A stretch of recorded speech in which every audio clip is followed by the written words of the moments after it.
When someone dares to question the existence of God, they are not merely raising a question, they are opening an inner portal, a breaking point where the soul finds itself caught between the fear of the unknown and the ancestral impulse for truth. In Gnosticism, this moment is not considered rebellion, but rather the first call of consciousness. Something begins to stir within, forgotten spiritual memories, ancient frequencies, perceptions that shake the inner world.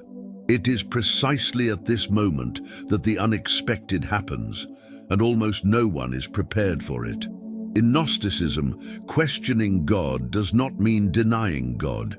It means removing layers imposed by systems, fears, and dogmas. When you question, you are not pushing away the divine.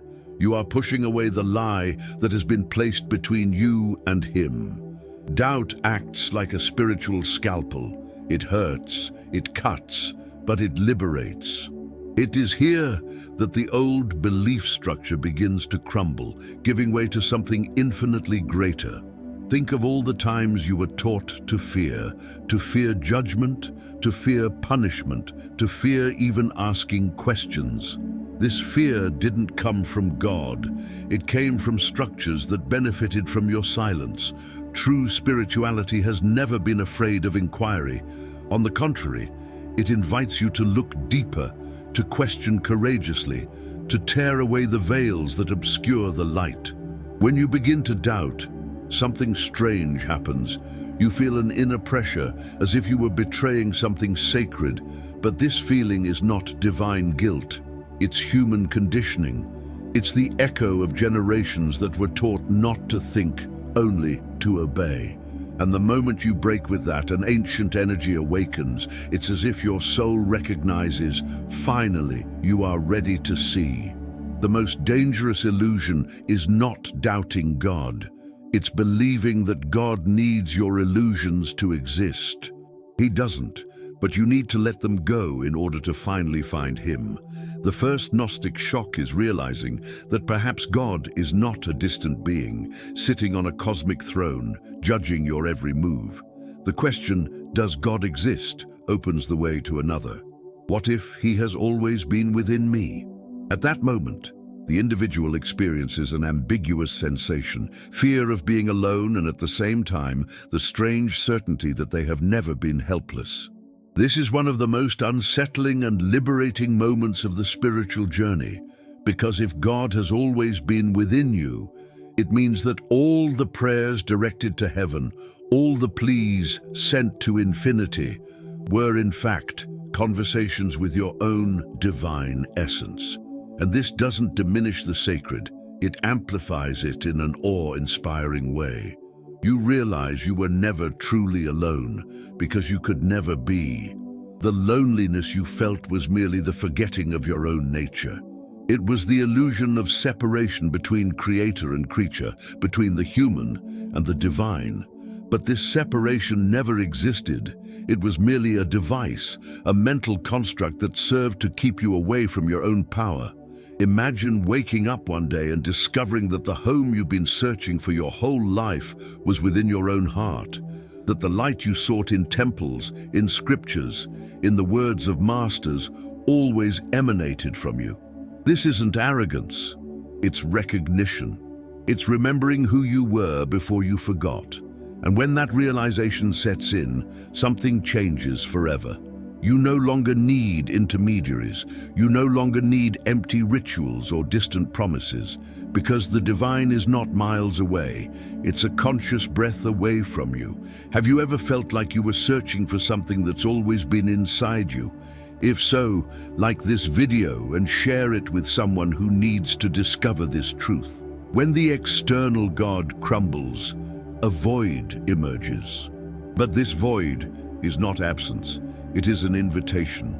Gnosticism teaches that this is the point where the first spiritual memories emerge, sensations that you already knew the divine before you were born, perceptions that are not rational, but intuitive, vibrational.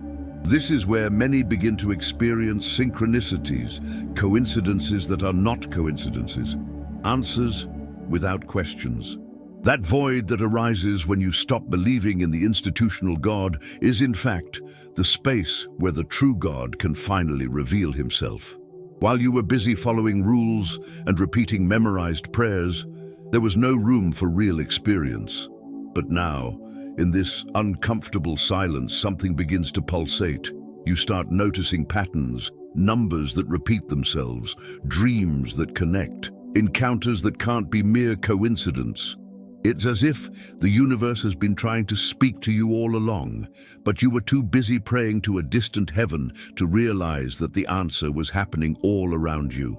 These synchronicities are not mere coincidences, they are clues.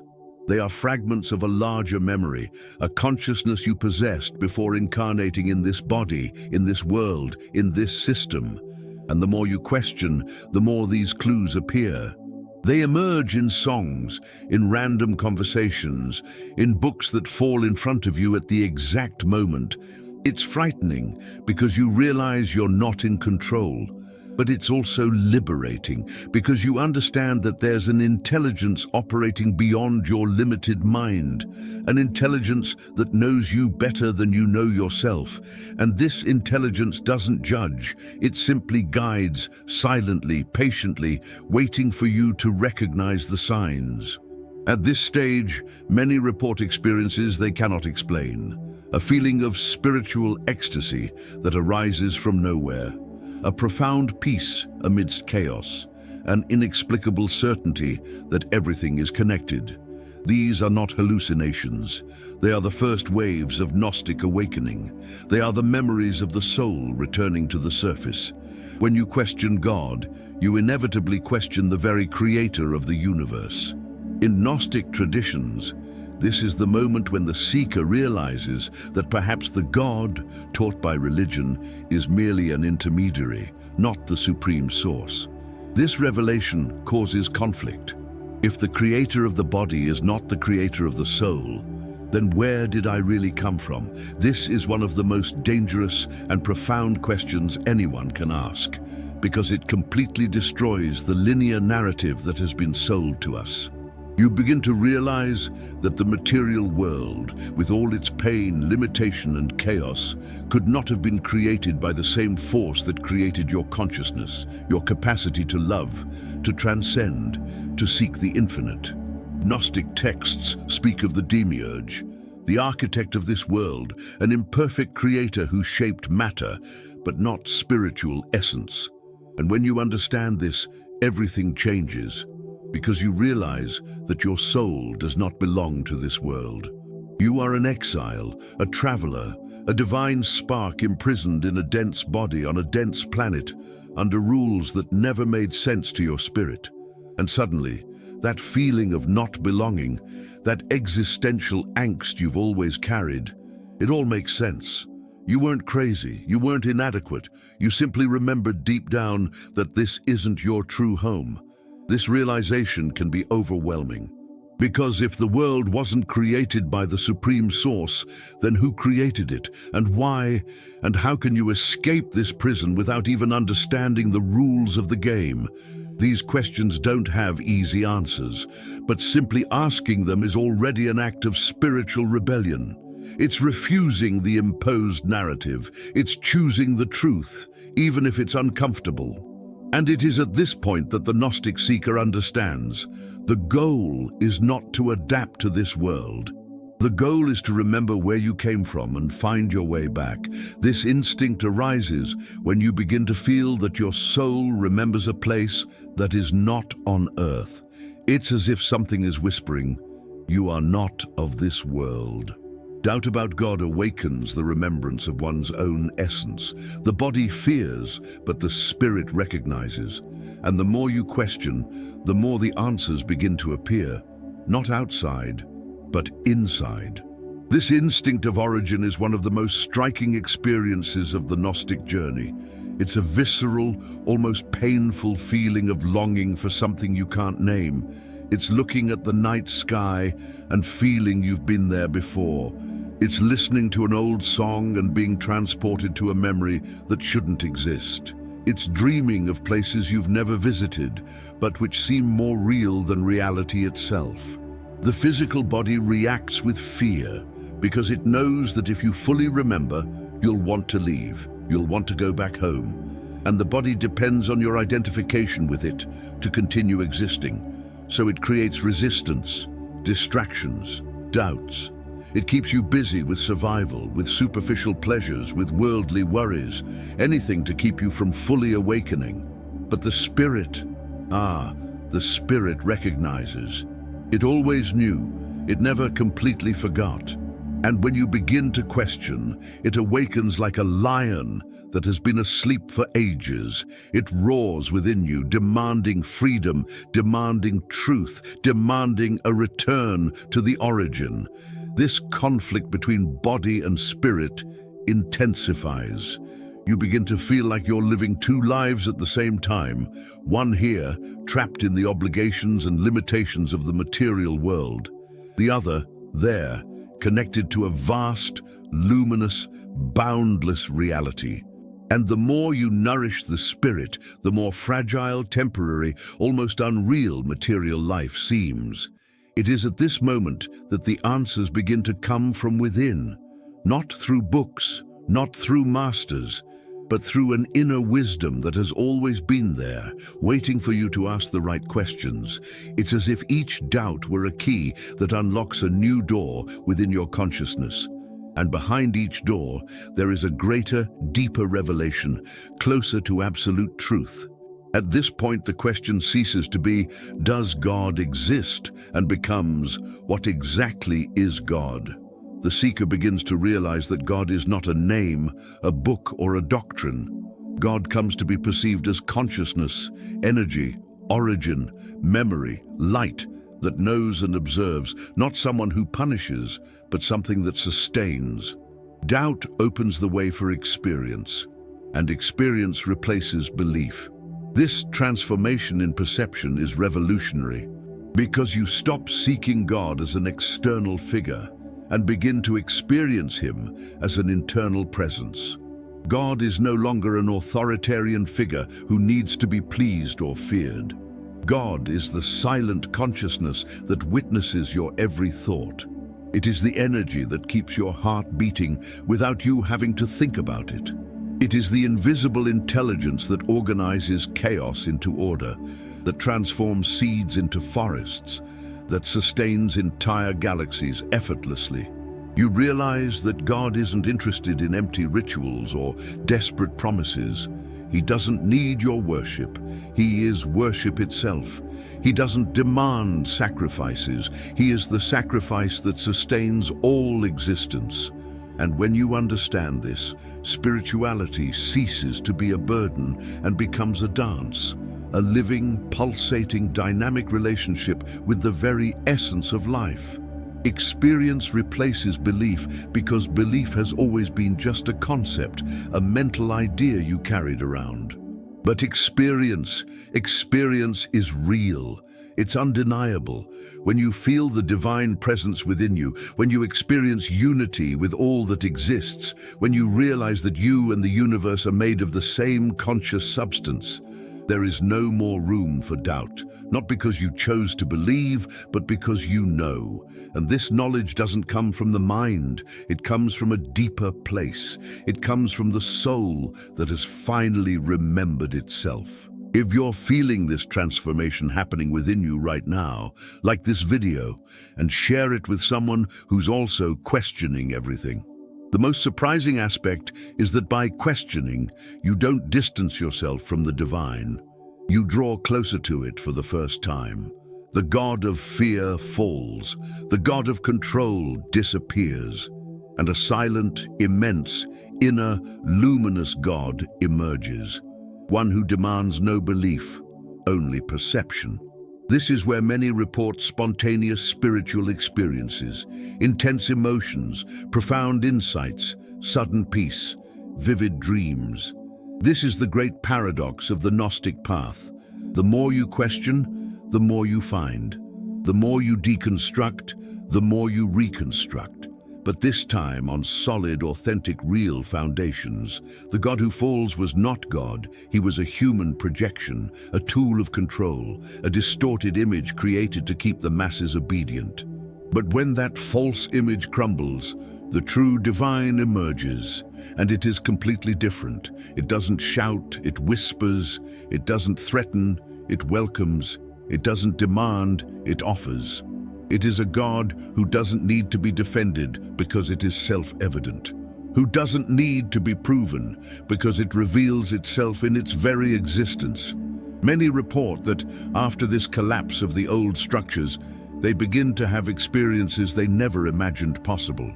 Visions during meditation, encounters with luminous presences in dreams, moments of absolute clarity where all confusion disappears and only truth remains. Episodes of unconditional love that flood the heart for no apparent reason. A profound sense of cosmic belonging that does not depend on anything external. These experiences are not hallucinations or fantasies. They are direct contact with the spiritual reality that has always been there, but which was blocked by the rigid mental structures you carried. When these structures fall, the light enters. And once you see that light, you can never completely forget it. It is at this point that the journey ceases to be conceptual and becomes experiential. You are no longer studying spirituality, you are living it. And this experience transforms every aspect of your existence. Your relationship with the world changes, your way of seeing people changes. Even your relationship with suffering changes, because you realize that even pain has a purpose, to awaken you to something greater. When you question God, the very existence that truly begins to be questioned is your own. Who are you without your old beliefs? Who are you without the fear of punishment? Who are you when you realize you've always carried a divine spark within you? The unexpected happens when you understand that the search for God has always been the search for yourself. And that is the greatest Gnostic secret of all. This is the final revelation, the one that completely transforms the game.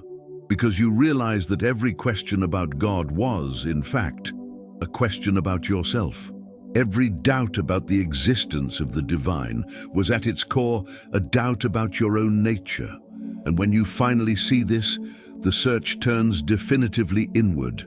Who are you when you remove all the masks? When you drop all the identities you've built to survive in this world? When you abandon the roles you play, the personas you've created, the stories you tell yourself? What remains when you take all that away? The answer is both frightening and liberating. What remains is pure essence, naked consciousness, the divine spark that has never been touched by time, trauma, or illusion. And that spark is God. Not a God separate from you, but God experiencing existence through you. You are the way in which infinity knows itself. You are the eye through which the universe observes itself. You are the question and the answer, the seeker and the sought. And realizing this is the end of the journey and the beginning of a new, much vaster one. The fear of being punished disappears because you understand that there is no one out there to punish you. There is only you, learning, growing, evolving through endless experiences. Old beliefs fall away because you no longer need them. They were crutches, and now you are ready to walk alone. And when you recognize yourself as a bearer of the divine spark, everything is illuminated. You look at other people and see the same spark in them, even if dormant. You look at nature and recognize divine intelligence operating in every leaf, every wave, every breath of wind. You look at the universe and realize that you are not separate from it. You are it, manifesting, exploring, loving itself through infinite forms. The search for God has always been the search for yourself. And now that you have found Him, there are no more questions. There is only presence. There is only being. There is only this luminous, eternal, immeasurable consciousness that has always been you, waiting to be recognized. Questioning God doesn't destroy your faith. It destroys what has been placed in its path. If you felt that calling, that tremor, that awakening spiritual memory, then you are already inside the portal, and there is no turning back. Because once you see the truth, once you experience the divine beyond illusions, you can no longer pretend you don't know. You carry that light now, and it will continue to grow, expand, illuminating every dark corner of your consciousness until nothing remains but clarity. Subscribe to the channel, because in the next videos we will delve into other Gnostic mysteries, those that transform doubt into awakening, fear into courage, forgetfulness into remembrance. And remember, every sincere question is a door to the truth, and you have just crossed the first one. Now what comes next will challenge everything you think you know about reality, about yourself, about the purpose of your existence. Get ready.